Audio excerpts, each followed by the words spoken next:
Hi, Pranay. Can you hear me now? Yes, sir. Okay. Okay. So let's wait few minutes, then we'll start.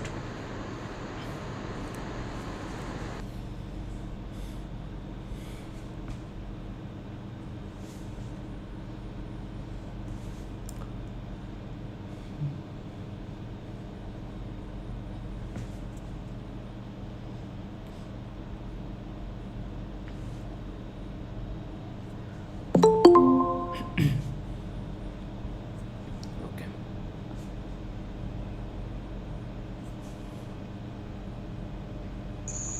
Hello, good evening, sir. Hi. Good evening. Yeah.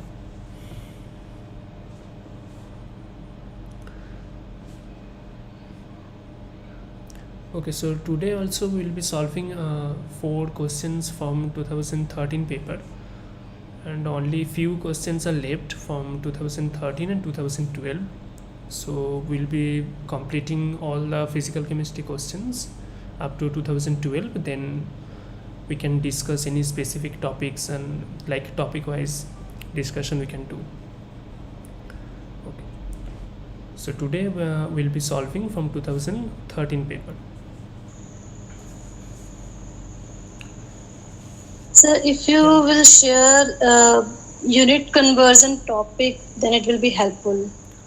Unit conversion. I stuck in unit conversion in physical chemistry. Yeah. Okay. So next week we can discuss unit conversion topic. Okay. Can you share something matter to it? Like some units are very common. Okay. Okay. We'll do that in the next week. Okay. Oh, there is a Okay, sir. okay. There is a power cut problem, I think. The unit conversion, you mean like basic unit conversion, like Yes, that comes in numerical portion. okay. Okay. We'll cover that.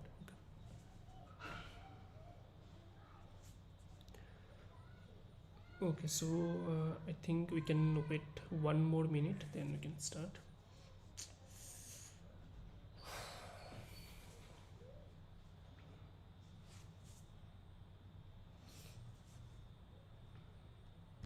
So these classes will continue up to gate exam, like in February, January, full No, January. I think it will be continuing up to like it is a 12-week course, like so it will be continuing up to October, So I your think. voice is cracking. Please repeat. Okay, can you hear me now? Your voice is cracking. I didn't hear. Hello, can you hear me now? Please speak something. Your voice is still cracking. Okay, hello, can you hear me?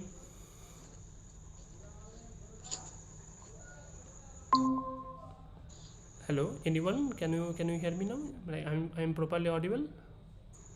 No, no, No, sir. no, no. Okay. Okay, let me join just again.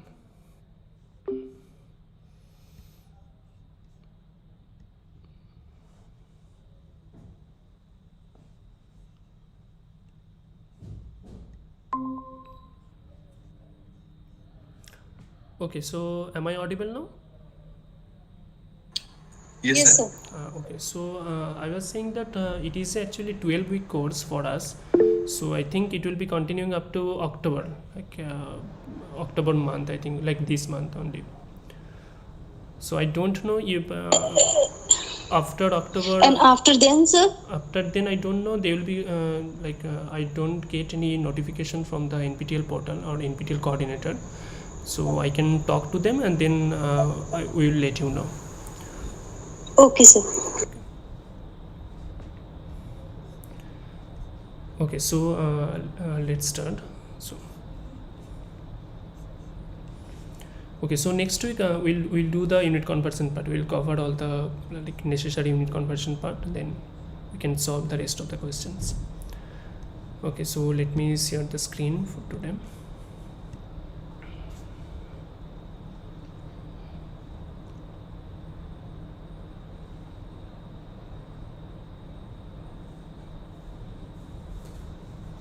Yeah, is my screen visible? Hello. Yes. Oh, Yes, sir. okay.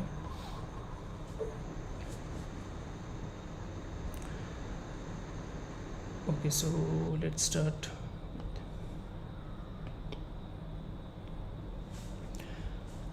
Okay, so this is actually question number 34 from 2013 paper, and the question says the infrared spectrum of HCl gas shows an absorption band centered at 2885 centimeter inverse, and we have to find out the 0 point energy of HCl molecule under harmonic oscillator approximation. So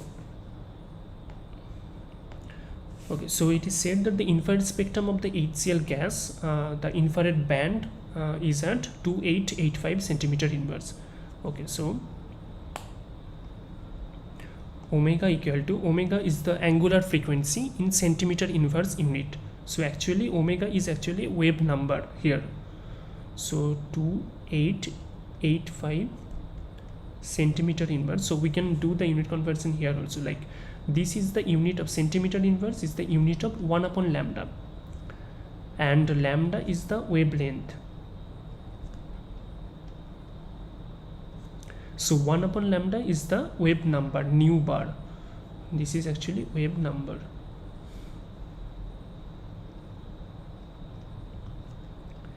So actually wave number has the unit of meter inverse or centimeter inverse. If you just denote the wavelength of the infrared radiation by meter or centimeter.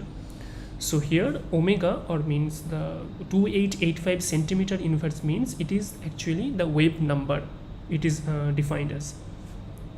So the infrared band or infrared spectrum of the HCl gas shows an absorption band centered at the 2885 centimeter inverse. That means omega equal to 2885 in centimeter inverse unit, and we have to find out the 0 point energy of the HCl molecule under harmonic oscillator approximation.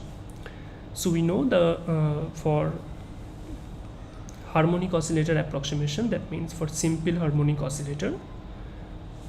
So if you just draw the So screen is blur. okay, I think there is a network So problem. screen is blur. My screen is not properly visible. Okay. No, sir.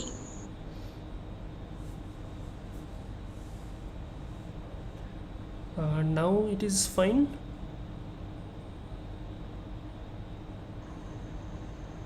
Yes, sir. Okay. But you do some little bit zoom, sir. Okay. I don't know how to zoom. Yeah.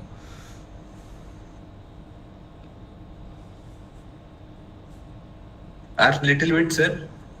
Now, okay, sir. If you want to zoom, then. Okay.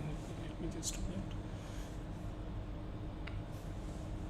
that. Yeah. Now it is fine. Absolutely, sir. Okay. Yeah. Yes.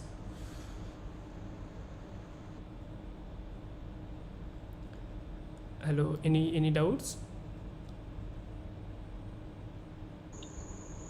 No, sir.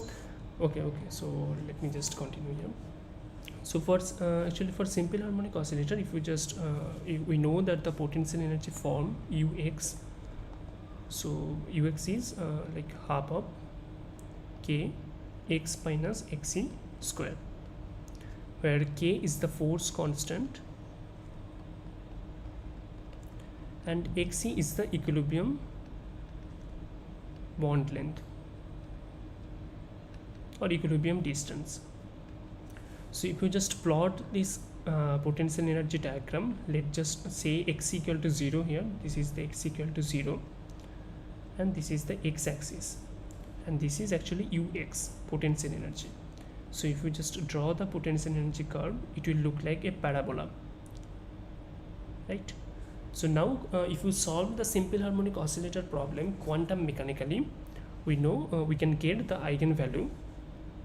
The eigenvalue expression is En for the nth quantum nth state, n equal to n plus half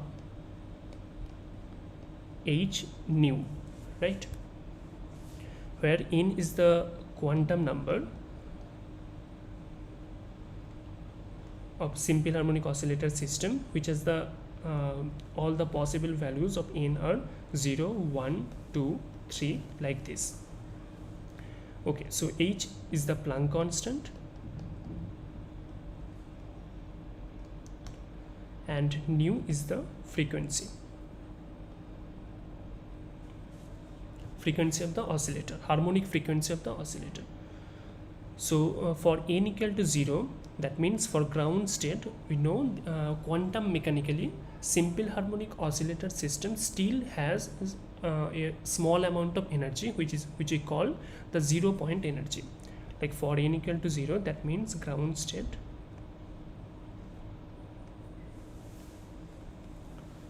quantum mechanically, only quantum mechanically, because in classical mechanics, like in classical oscillator, we know that ground state energy is 0. So but quantum mechanically still for n equal to 0, that means for ground state the oscillator has a 0 point energy, which is the form of E0 equal to half h nu. Okay, so this is the form of this is the expression of the 0 point energy. So we have the omega, that means the nu bar here, omega equal to 2885 centimeter inverse. Now we have to convert in nu unit, right? Nu, that means frequency unit. So frequency is actually frequency nu has the unit of second inverse. So if we just convert this, we have to convert this 2885 centimeter inverse to second inverse unit. That means we have to divide this 2885 centimeter inverse with the speed of the light. That means we have to divide 2885. Yeah. So please repeat. Okay, so okay, just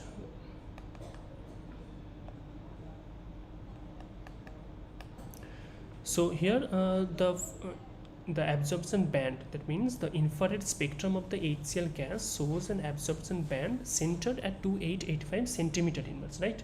So I have told you that the centimeter inverse is the unit of wave number.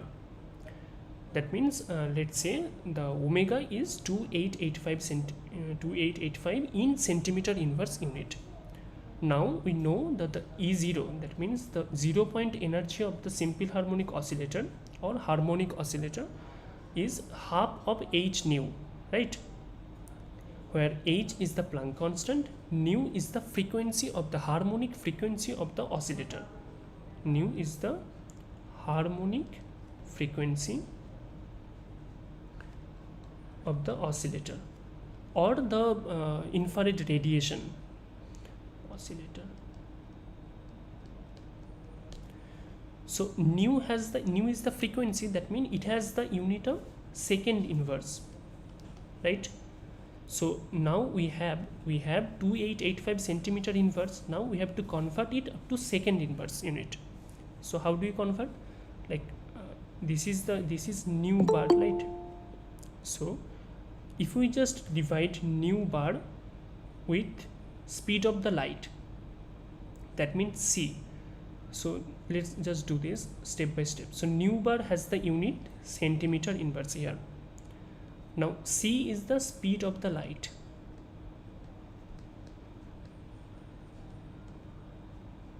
So c has the unit of semi per second. Okay.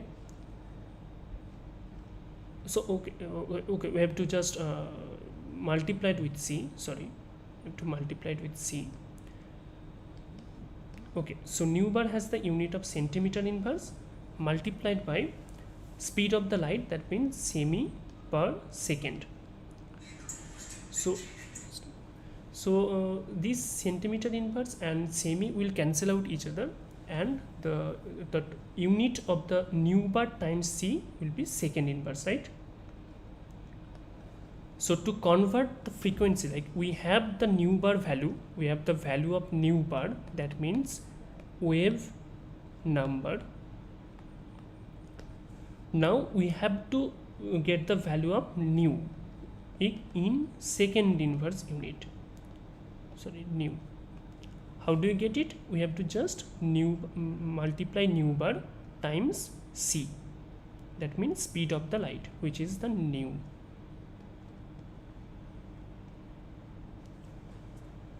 So the value of so is it okay up to now?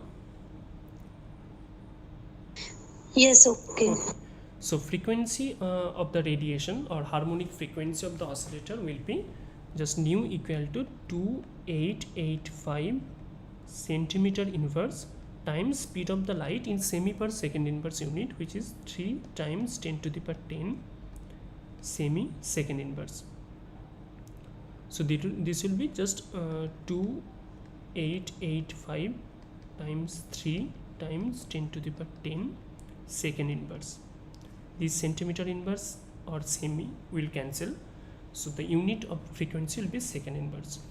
Now the 0 point energy, that means ZPE, will be half of h nu. So half of h, we have to write the value of h in SI unit, right? Because in question it is asked the 0 point energy of the HCl molecule under harmonic oscillator approximation in joule unit. So joule is the SI unit, so I have to put the value of h here, Planck constant, in SI unit. That means 6.626 into 10 to the power minus 34 joule second, right? Now I have to put the value of frequency nu. So nu is the 2885 times 3 times 10 to the power 10 second inverse. So this second and this second inverse will cancel, and the unit of 0 point energy will be in joule. So it will be just half times 6.626 times 10 to the power minus 34 times 2885 times 3 times 10 to the power 10 joule. So the answer will be if you do this calculation, the answer will be option B, like 2.8665 times 10 to the power minus 20 joule. 2.8665 times 10 to the power minus 20 joule. So got it? How do we achieve from nu bar to nu, and then just put the value of h and nu to get the value of 0 point energy in joule unit. So is it okay?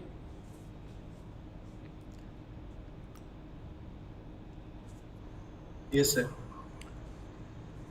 Okay. So Narmada, is it fine? So Narmada, you are asking questions, right? Ah, yes, sir. Oh, so you are not. Can you show the whole one? Okay. Okay, so let's just move forward to the next question.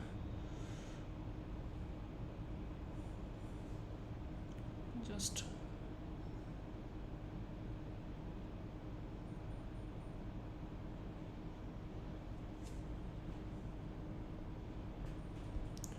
I don't know what is happening today.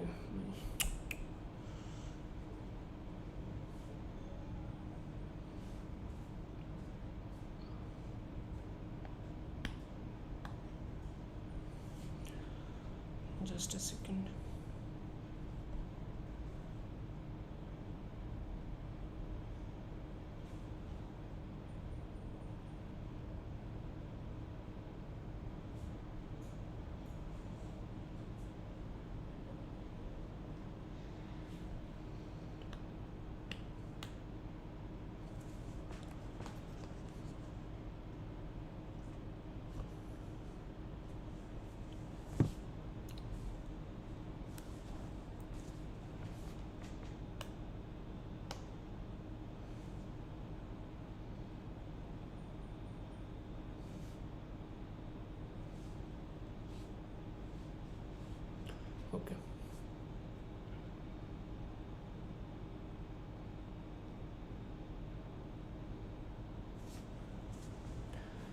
So this is actually question number 39 from the same 2013 paper, and this is the question about the transition state theory, the pre-exponential factor, like this. So here the temperature dependence of the partition functions are as follows. Like in the question, the temperature dependence of different partition functions are given. Like Q translational partition function is proportional to T to the power 3 half, and rotational partition function for the linear molecule is proportional to T, and the vibrational partition function is proportional to T to the power 0, and the rotational partition function for the nonlinear molecule is proportional to T to the power 3 by 2. So Sir, can you Yeah. zoom it a little bit, sir? Okay.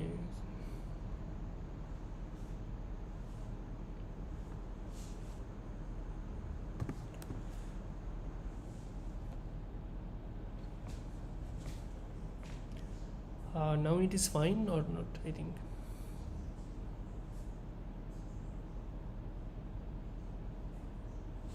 Is it fine? Yes, sir. Yeah. Okay, so here the temperature dependence of different partition functions are given, like translational, rotational, vibrationals, and for linear molecule and nonlinear molecule. And according to the conventional transition state theory, the temperature dependence of the Arrhenius pre-exponential factor, a reaction of the type given below is the linear molecule plus linear molecule, then these two molecules will combine each other, then an activated complex will form, which is non-linear in nature, like non-linear transition state. Then from the non-linear transition state, the products will form. So this is the typical reactions scheme are given, and we have to find out the temperature dependence of the Arrhenius pre-exponential factor. Okay, so okay, this much problem is happening. So okay, the linear molecule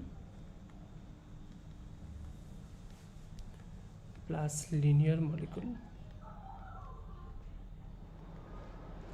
then non-linear transition state, then from nonlinear transition state the products will form. Okay, so first we have to just get the expression of the rate constant from the transition state theory perspective. So okay, so let's first do this. Let's say the linear molecule is type A and the another linear molecule is B, then A and B will combine to each other, will form an activated complex AB double dagger. Then this activated complex, which is non-linear in nature, let's say, and the activated complex will form then products P, let's say P. And we know that in the transition state theory, we assume that there is an pre-equilibrium or equilibration between the activated complex and the reactant molecules. Okay, so in transition state theory, it is assumed that there is a pre-equilibrium between the activated complex and the reactant molecules. So let's say the forward reaction is rate constant is K1, backward reaction rate constant is K minus 1, and this is actually K2, let's say, from activated complex to product formation rate constant. Okay, so so the equilibrium constant for this reaction, just A plus B to AB double dagger. This is the equilibration condition between the reactant molecules and the activated complex. Reactant molecules and the activated complex. So let's say the equilibrium constant is K, capital K. So okay, it's like, let's say capital K double dagger. So capital K double dagger will be just A B double dagger divided by concentration of A and concentration of B. Okay, so from this equation we can get the AB double dagger concentration of activated complex or transition state, which is the equilibrium constant, which is capital K double dagger times concentration of A times concentration of B. Okay, now we have to find the dPdt, that means the rate of product formation. So D concentration of B, dPdt will be the rate constant for this process, that means the rate constant is K2 times the concentration of activated complex. Okay, so dPdt, that means rate of product formation, will be just K2 times capital K double dagger times A times B. Okay, so let's just so this K2 times capital K double dagger, let's call it K, small k, let's say. So small k, that means the rate constant. So in total D concentration P dt will be small k times A B. So this is the rate constant for the overall process according to the TST approximation. So small k will be just K2 times capital K double dagger. So capital K double dagger here is the equilibrium constant, and K2 here is the rate constant for the process this AB double dagger to P. So in total small k will be K2 times capital K double dagger. Now from the partition, the equilibrium statistical mechanics concept, from the concept of equilibrium statistical mechanics, we know that the capital K double dagger, that means any equilibrium constant, can be represented by the ratio of partition functions of products and the reactants molecules, right? Like from the concept of equilibrium statistical mechanics,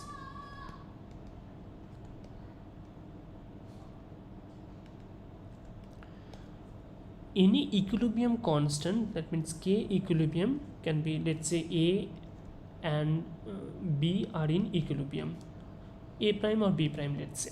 So here so the equilibrium constant, that means the Q of partition function of B prime divided by partition functions of A prime.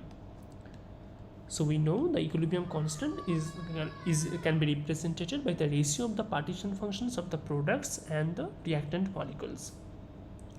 So in this case also, the K double dagger can be represented. K double dagger is the equilibrium constant, right? So K double dagger can also be represented as a ratio of product partition function times the reactant partition function.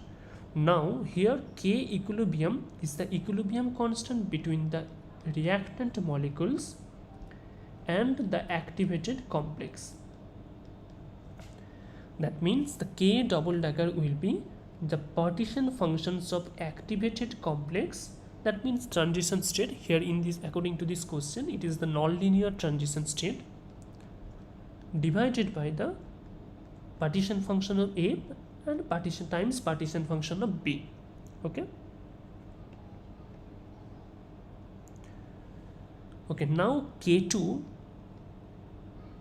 now if you just do all the formal derivation of transition state theory, here in this expression, the K2, like small k equal to K2 times K double dagger, capital K double dagger. So here K2 will come out as KBT divided by H times e to the power minus E double dagger divided by KBT, or E double dagger is the activation energy,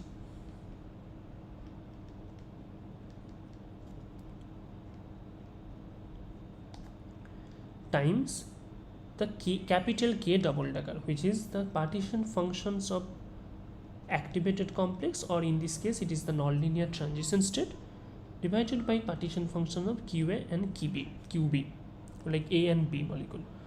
So in according to the, if we just write down this expression in the form of Arrhenius equation, that means A times e to the power minus e double dagger divided by kbt. So a is the pre-exponential factor, Arrhenius pre-exponential factor, right?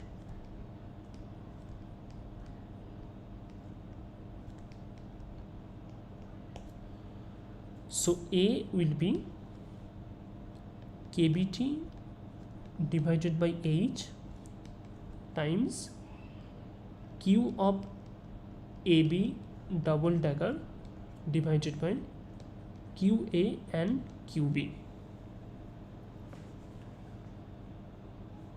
Now let's just put all these time dependence of qab dagger and qab dagger. This is the overall, the whole partition functions of the molecule. So okay, can you hear me? Okay, I just wanted to check. Okay. Yes, sir. Okay.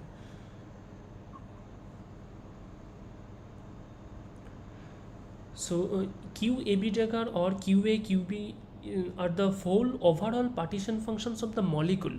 Like it is the we know that the overall partition. Okay, before just doing this part, like just the Q is the, let's say, the overall partition functions of a molecule. That means which is a combination of translational, rotational and vibrational partition function. So we know that the partition functions is a product of the whole overall partition function is a product of different partition function like Q translational times Q rotational times Q vibrational. So this will actually multiply, or the individual partition contribution from the partition functions will multiply each other to get the give the overall the whole partition functions of the molecule. So Q AB dagger QA QB are the overall partition function. So it has the contribution from translational, rotational and the vibrational. Okay, so Q AB dagger will be just the transition state, the partition functions of the transition state, nonlinear transition state. So it has the contribution of only actually rotation and the vibration.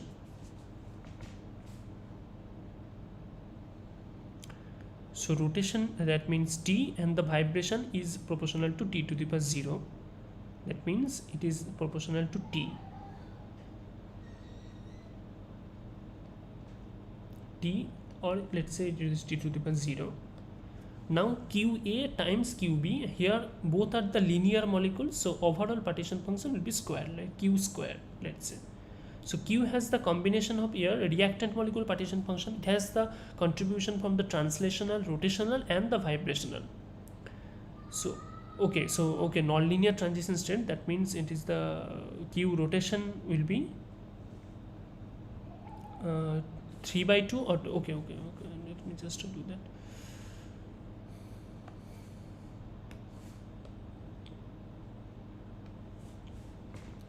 It is the nonlinear partition function, that means it has the combination of Q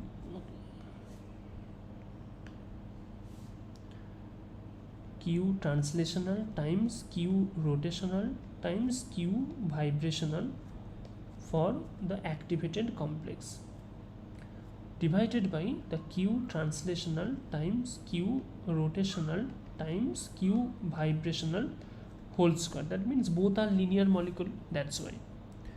So KBT divided by H times Q translational has the contribution of T to the power 3/2.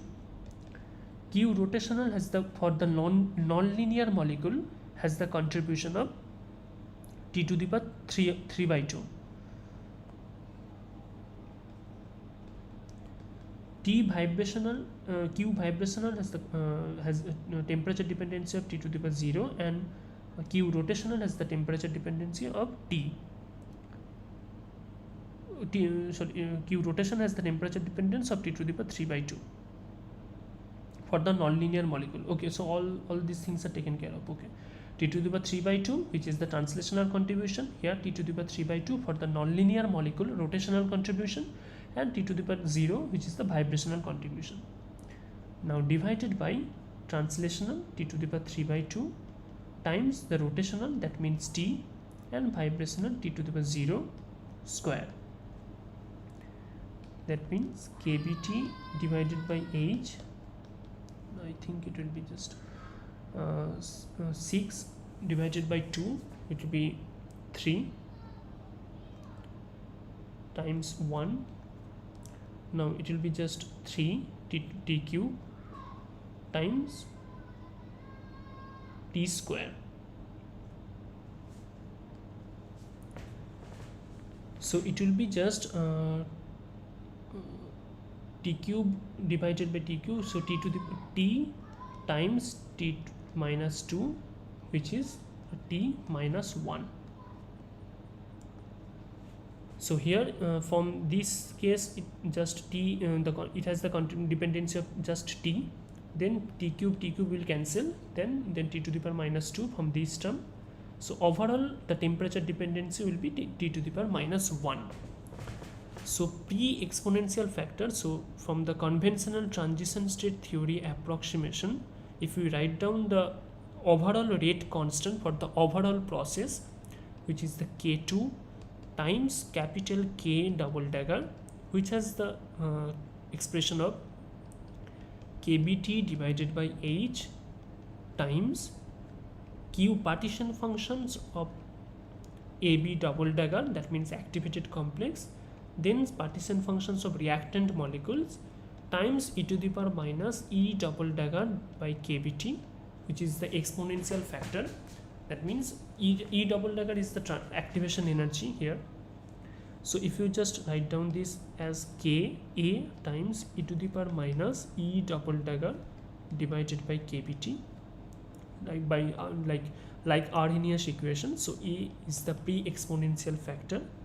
So A has the expression of kBt divided by h times Q of AB double dagger divided by Q of A times Q of B. Here according to this question, like it will be just non-linear transition state AB double dagger, then all A and B are both linear molecule, so it will be just QA square. So it will have the temperature dependence of T to the power minus 1, overall temperature dependence. So here the option A will be the correct answer. Okay, so did you get it, or if you have any doubts you can ask. Sir, I have one doubt. Yeah. Okay.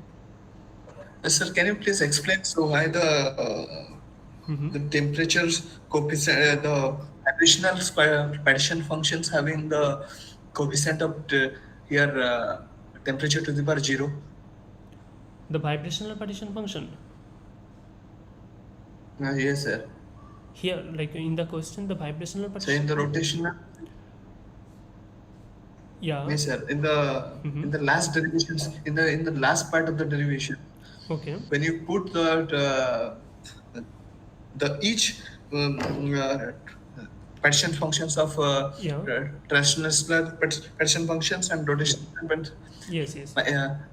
Rotational partition function and Vibrational partition function. then you put that values of 3 by 2 in the rotational, in the translational 3 by 2. Why you put that vibrational is 0? No. Actually, okay. So this is actually, so this is the expression you are talking about, right? So this is the overall expression. Okay. And the QAB dagger here, this expression, it is the partition functions, overall partition functions of the nonlinear transition state, which has the contribution from translational partition function, rotational partition function, and the vibrational partition function, right? Up to this, is it okay? Yes, sir. So yes, sir. Okay, so translational okay, look,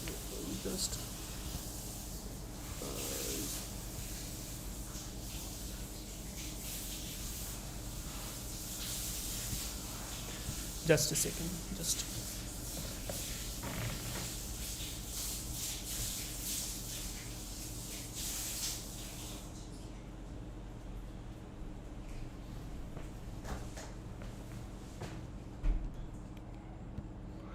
Yeah.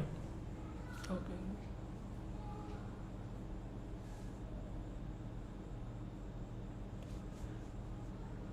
So QAB double decker, which is the which has the contribution from the translational part, rotational part, and the vibrational part.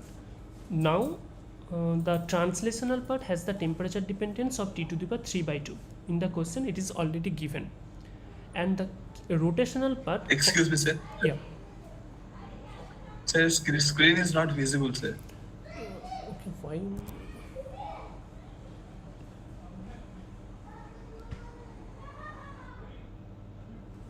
Yeah. Just a second.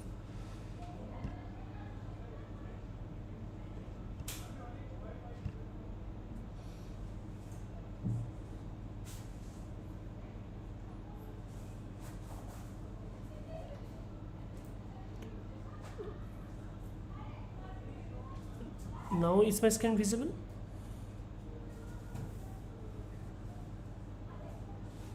Hello? Yes, sir. Yes, sir. Yeah, okay. So, okay, so actually this is the overall partition function of the activated complex, which is the nonlinear transition state, which has the contribution from the translational part, rotational part, and the vibrational part. Now, the translational part partition function has the temperature dependence of T to the power 3 by 2. In the question, it is given. Up to now, it is okay? Yes, sir. Now, the rotational part, which is the activated complex rotational part. Now, transition state here, in this case, it is the nonlinear transition state. In the question, it is already given. The transition state is the nonlinear transition state. Now, which has the rotational part for the nonlinear molecule has the temperature dependence of T to the power 3 by 2. So, that's why this rotational part contribution has the temperature dependence of T to the power 3 by 2 also. Now, we have to write down the temperature dependence of this part, vibrational partition function. Now, vibrational partition function has the temperature dependence of T to the power 0. In this question, it is given, no? Q vibration proportional to T to the power 0. So that's why I have written the vibrational partition function has the temperature dependence of T to the power 0. Now it is okay? Yes, sir. Okay, so it is clear now. If you have doubts, you can just ask me. Is it clear now completely?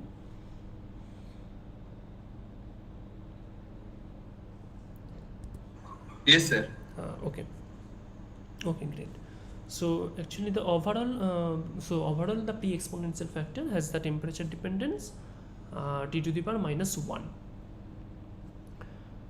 Okay, so we can just move to the next question. Okay, just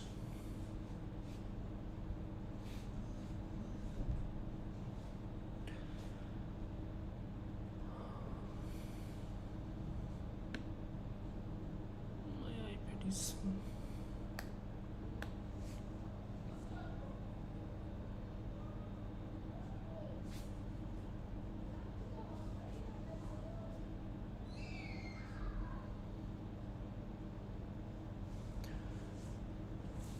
okay. So is my screen visible properly?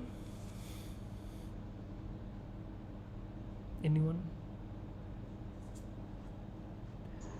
No, sir. No, why not?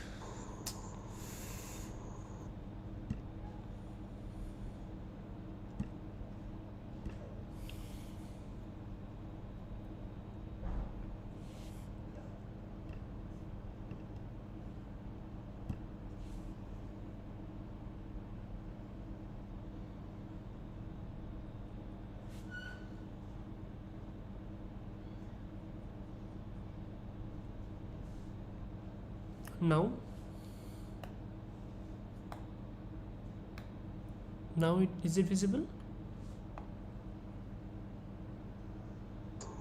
No, sir.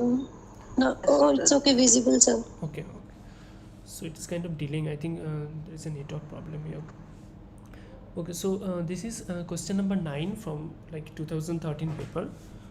So this is the question, like conversion of boron difluoride two tetrafluoroborate accompanies like increase in symmetry and bond elongation, increase in symmetry and bond contraction, decrease in symmetry and bond contraction, and decrease in symmetry and bond elongation. Okay, so just let's look at first boron difluoride, which is the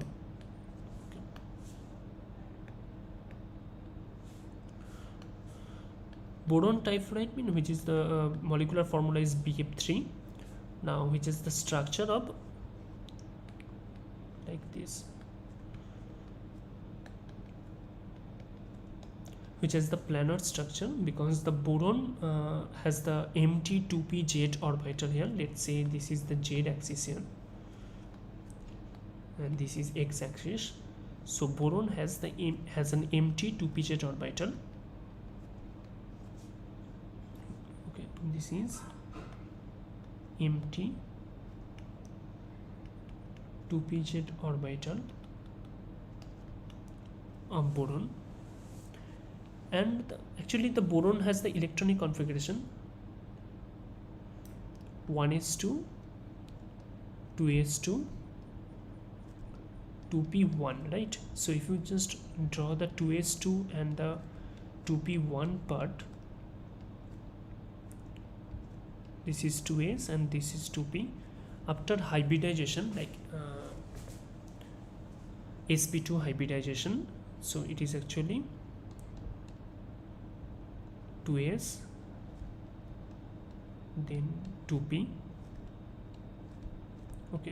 Okay, so actually sp3 after just transferring one electron from s to p, so it will the electronic configuration will look like this. It will just 2s and this is 2p. Let's say this is actually 2pz, so that means the ml equal to 0. Here the magnetic orbital quantum number has the value 0. So then it will hybridize and form the sp2 hybridization. So actually boron has an empty 2pz orbital, and then the 3 fluorine atom. The fluorine has the electronic configuration, like it has the 1 electron deficiency to fulfill the 18 electron configuration, right? So 3 fluorine atom will form the 3 bonds with the 3 sp2 hybridized orbital. So that's why the boron has an empty 2pz orbital and fluorine has filled 2pz orbital. Let's just draw this. Okay, let's just draw this again.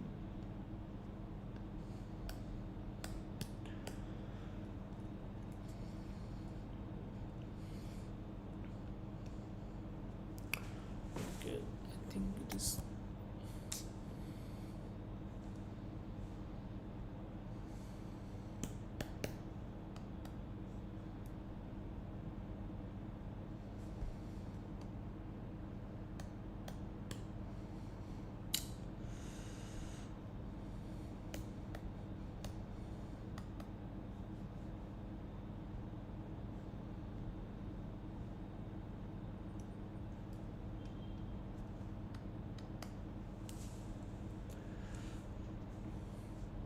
Okay, so my iPad stopped working, I think.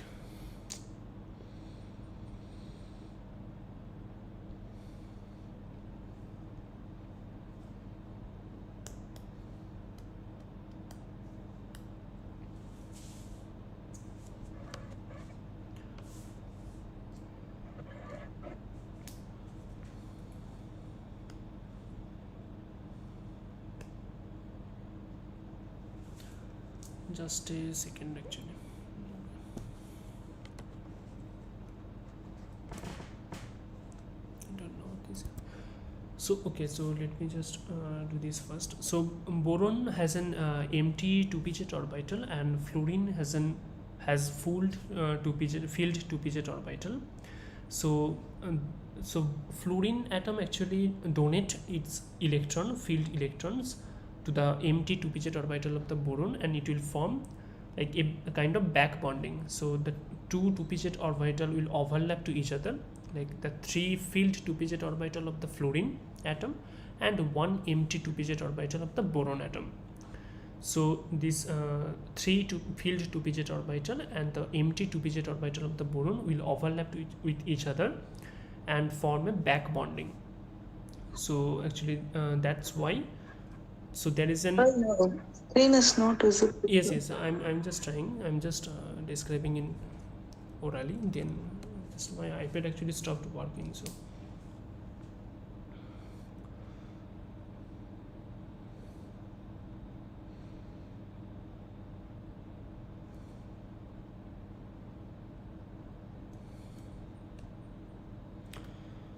yeah, my actually okay, it is not working. Okay, so let's first draw this structure again. So fluorine has filled 2p-jet orbital, each fluorine atom.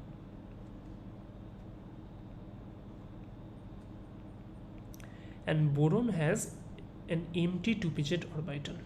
So these are filled and boron has empty 2p-jet.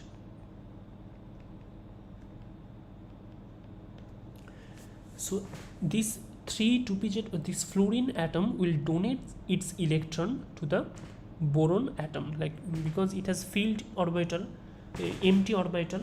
So that's why the fluorine atom will donate its electron to the empty 2p-jet orbital of the boron. So that means actually this 2p-jet orbital of the fluorine atom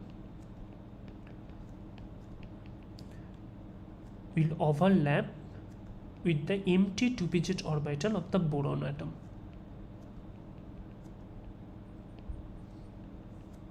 Like this will overlap with each other. So it is called a back bonding. So that means the fluorine atom is donating its electron to the empty orbital of the boron. So this BF bond will achieve a kind of double bond character. It will achieve a kind of double bond character, 3BF bond. So that's why the BF3 molecule has a planar geometry, because the 2p-jet orbital overlap is more feasible. So that's why it has the planar geometry, and each BF bond has a kind of double bond character.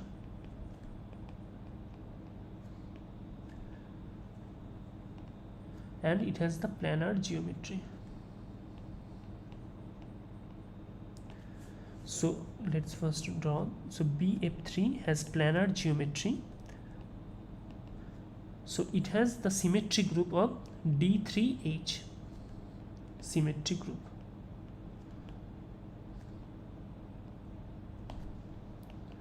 Now from BF3 to tetrafluoroborate, that means 1F minus atom will attack to the BF3. That means BF3 has already an empty 2p-jet orbital of the boron, then fluorine atom was donating its electron to the empty 2p-jet orbital, like this. Now we are saying that we are forming BF3 to tetrafluoroborate. That means another F minus ion, fluoride minus ion, now will attack the empty 2p-jet orbital of the boron. Now it will form a BF4 minus, which has tetrahedral geometry, from planar to tetrahedral geometry. It is the BF4 minus as the tetrahedral geometry.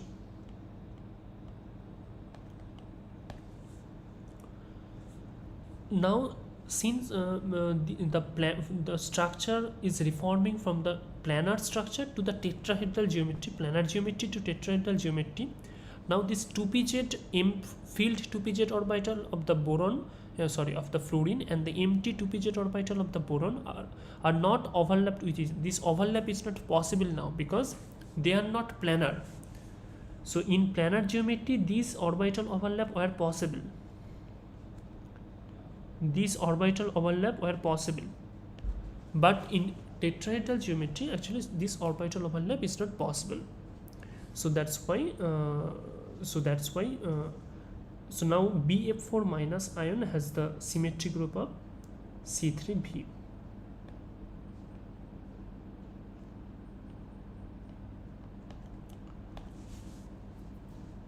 Now, before forming tetrafluoroborate, it had the planar geometry, and due to the back bonding, each BF bond will achieve the double bond character. So but after attacking F minus ion to the BF3, the planar geometry transformed to the tetrahedral geometry, and now back bonding is not possible, so orbital overlap is not possible. So in tetrahedral geometry, this BF bond will not achieve double bond character, so it has the single bond. Now for double bond, partial double bond to single bond, it is happening from BF3 to BF4 minus, BF3 to BF4 minus, in going from BF3 to BF4 minus. So double bond means we know the bond length is shorter, and single bond means the bond length is longer. So from going from BF3 to BF4 minus, the BF bond actually elongates due to the tetrahedral geometry, and going from planar to tetrahedral, that means the D3H to C3B group symmetry group, it is happening, it is converting. That means the symmetry is also increasing, because it was first before in BF3 it has the C3 axis, now it has C4 axis, so symmetry is also increasing. Now in this question it is asked that the conversion of boron difluoride to tetrafluoroborate. So boron difluoride to tetrafluoroborate, increase in symmetry and bond elongation. So option A will be the right answer in this case. Okay, so any doubts from this question?